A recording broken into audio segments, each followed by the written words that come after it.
Baik, assalamualaikum warahmatullahi taala wabarakatuh. Di sini ada beberapa yang akan saya presentasikan, yang akan saya jelaskan di sini terkait isu atau permasalahan yang terkait perekonomian di Indonesia pada saat ini. Identitas dokumen yang pertama itu judulnya 3 masalah ekonomi yang dihadapi pemerintah Indonesia. Terus yang kedua itu saya dapat informasi ini dari kabar harian pada tanggal 8 Desember 2021 jam 20.31 dari Google. Nama saya Yeni Istiqomalia, NPM 21910004200068. Saya dari Prodi Pendidikan Ekonomi 2019. Latar belakang pemilihan isu.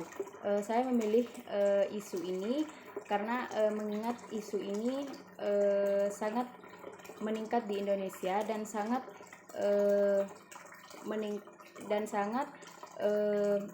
memprihatinkan untuk dibahas di materi selanjutnya.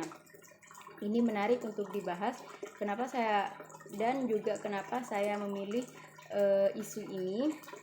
Karena isu ini itu terjadi di sekitar kita, mudah kita temukan, atau orang-orang di sekitar kita itu mengalami isu yang akan saya jelaskan selanjutnya. Yang pertama itu analisis isu. Pertama itu kemiskinan. Nah, kemiskinan itu merupakan masalah yang menjadi isu yang sentral di setiap negara, tak terkecuali di Indonesia ya. Fenomena kemiskinan menjadi potret kinerja pemerintah dalam mengatasi masalah ekonomi yang ada di masyarakat. Nah, kemiskinan ini sangat meningkat ya di Indonesia karena mengingat banyak yang masih mengemis, banyak yang masih lontang-lantung ke negara lain, itu termasuk kemiskinan. Pengangguran dan kesempatan kerja. Nah, pengangguran terjadi karena adanya ketimpangan kesejahteraan kerja yang tersedia di masyarakat. Selain itu, minimnya lapangan pekerjaan yang tersedia seringkali membuat kesempatan kerja lebih mudah diperoleh masyarakat yang memiliki pendidikan. Nah, pendidikan ini adalah faktor penyebab pengangguran dan kesempatan kerja, salah satunya. Tapi pendidikan itu juga tidak menjamin seseorang itu mendapatkan suatu pekerjaan seperti itu. Tergantung bagaimana kita menyikapi sekitar kita, tergantung bagaimana kita berperan dalam kehidupan kita sehari-hari. Misalnya kita pengangguran, kita tetap meskipun kita tidak berpendidikan, sebenarnya kita bisa untuk tidak menganggur asal ada kemauan dari dalam diri kita sendiri. Inflasi yang terakhir. Inflasi ini merupakan kondisi peningkatan harga barang secara menyeluruh dan terjadi secara berkala. Jika kenaikan harga terjadi pada satu atau dua barang saja, hal itu tidak dapat disebut inflasi. Nah, inflasi itu misalnya kayak ekspor impor, itu kenaikan harga itu kan sering terjadi akhir-akhir ini, itu menarik untuk dibahas.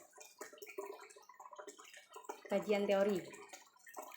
Masalah ekonomi adalah masalah yang sering terjadi dalam kehidupan sehari-hari, mulai dari masalah jual beli, ketimpangan pendapatan, sehingga masalah ekspor dan impor. Nah, ini sangat menarik untuk dibahas karena terkait ekspor dan impor saat ini itu banyak mengalami kenaikan dan penurunan. Yang kedua, masalah yang dihadapi pemerintah dalam bidang ekonomi, yaitu pengangguran, kemiskinan, harga pendapatan, inflasi, utang, ekonomi politik, dan masalah ekonomi lainnya. Terus yang terakhir itu inti dari masalah ekonomi di Indonesia ialah ketimpangan antara kebutuhan manusia yang tak terbatas dengan alat pemenuhan kebutuhan yang terbatas.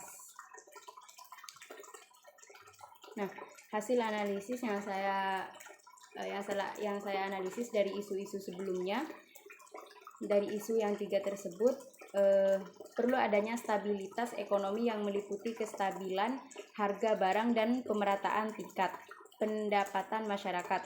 Nah, oleh sebab itu tidak heran jika indikator kemiskinan itu menjadi tolak ukur kesuksesan pemerintah Indonesia yang menjabat setiap periode. Nah, setiap periode itu kan ada kemiskinan dan pengangguran itu semacamnya, itu akan menjadi tolak ukur keberhasilan pemerintah Indonesia dalam memerintah negaranya, seperti itu. Untuk mengatasi inflasi diperlukan kebijakan ekonomi pemerintah yang tegas dan berfokus kepada kesejahteraan masyarakat. Mungkin hanya itu yang bisa saya jelaskan, kurang lebihnya saya mohon maaf. Jika ada kesalahan dari awal sampai akhir, saya mohon maaf. Wallahul muwaffiq ila aqwamit thoriq. Assalamualaikum warahmatullahi taala wabarakatuh.